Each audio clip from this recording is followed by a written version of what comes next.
थांबा थांबा थांबा, मॅरिनेशनपासून बनवेपर्यंत फक्त 30 मिनिटात तयार होणारा एकदम क्रिस्पी कोळंबी आणि बागडा फ्राय.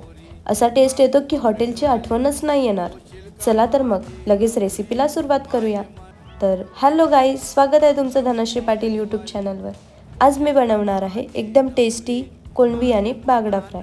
सर्वात आधी इथे मी कोळंबी आणि बागडा घेतला आहे.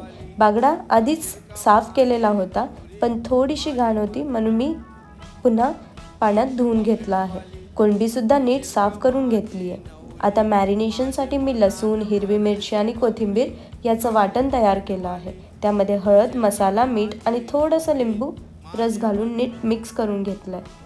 आता हे तयार मसाले बागडा आणि कोळंबीला छानपणे लावून साधारण अर्धा तास मॅरिनेट होण्यासाठी ठेवते.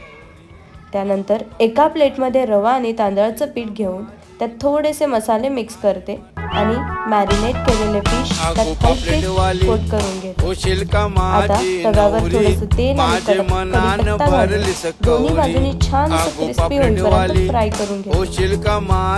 आणि बघा, आपला एकदम क्रिस्पी आणि टेस्टी कोळंबी आणि बागडा फ्राय तयार आहे.